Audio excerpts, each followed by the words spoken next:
What's up, everyone? Welcome to the Power Play with CJ Prospect Profile. Today we're going to focus in on our Winnipeg Jets prospect and current member of the Barrie Colts, Scheifele, it's, something like that. No disrespect if I'm saying it wrong. Please correct me. Played 7 games with the Jets this year before being sent back to Barrie, and has 55 points in 43 games with the Colts. Last year, in his first year in the OHL, had 75 points in 66 games, and was a horrendous minus 22, but he stepped that up. He's plus 15, so it's a pretty good thing. Went 7th overall, and then played 7 games, so 7-7. How do you like that for irony? The first pick of the new Winnipeg Jets, which is pretty cool, the old Thrashers.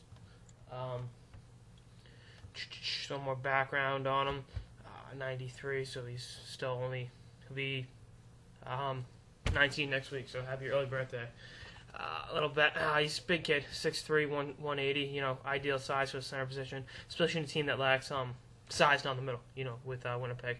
They got some size in the wings with Evander Kane and Ladd and Wheeler. They just don't have a big center. This kid will fill that void. He's almost, in baseball, I read this with a kid, and I'm going to kind of take it and put it in my own light. They're 5-tool prospects. He's a 5-tool prospect, so to speak. To quote HockeySuture.com, he's got size, speed, smarts, skill, and vision. I consider skill and vision, smarts and vision, most of the same. But at any rate, he can score goals. He can set up his teammates. He's committed to Cornell, so he's a smart kid. Before he went up to Barrie, like I said, the numbers are there. He's already on. He's 2 goals behind what he scored last year in 23 last games. So, that's obviously a good thing. He won bronze with Canada at the World Juniors, that tough Russian game. It was a pretty good two-way effect. When he killed penalties, he's really just a good all-around hockey player. He's kind of reminds me a little bit of Patrice Bergeron, to be totally honest with you. I like what he brings to the table.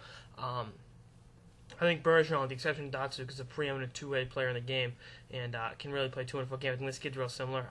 Same size as Bergeron, 6'3". I think Bergeron's 210. This kid will grow into that. He'll fill out his frame as he goes along. Still only 18. I think he'll be in Winnipeg full-time next year. And, if the season is out, they're in the playoffs. So they, he's going to be part of a playoff team going forward. The fans in Winnipeg deserve a winner, and this kid will help deliver that, He's being coached in Barrie, go figure, by Dale Howardchuk, the first overall pick of the old Winnipeg Jets, now the Phoenix Coyotes, soon to be Quebec Nordiques, Seattle Supersonics, or Houston Aeros. It's dependent upon relocation. Whatever rumor you hear this week, obviously. But I think the kid's going to be a great player for years to come. Probably next year start him out second, third line, let him work his way in. They got some great depth up, and they get some great young forwards with Bermie Straw. Evander Kane will be a 40-goal scorer for years to come. Ladd's only 26, 27. Blake Wheeler's only 25. That young forward group will grow together.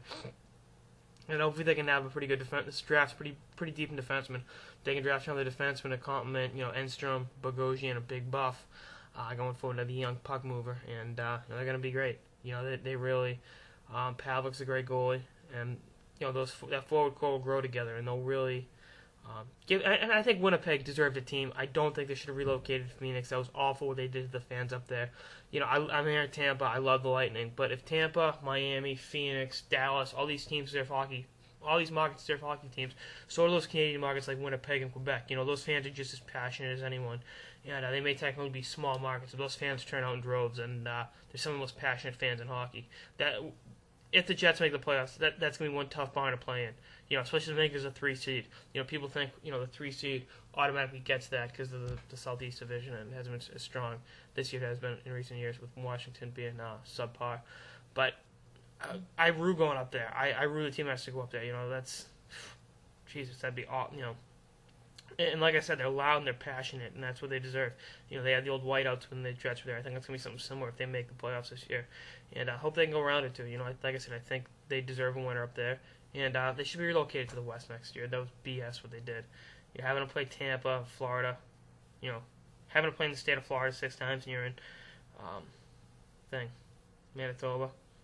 Oh, that's rough, I get it, but they could have done something better than what they did. think Mark Scheifele is going to be a big part of that going forward. So, like I said, I got sidetracked a little bit there talking about how good the fans of Winnipeg are. But, Scheifele's going to be a big player going forward, literally and figuratively.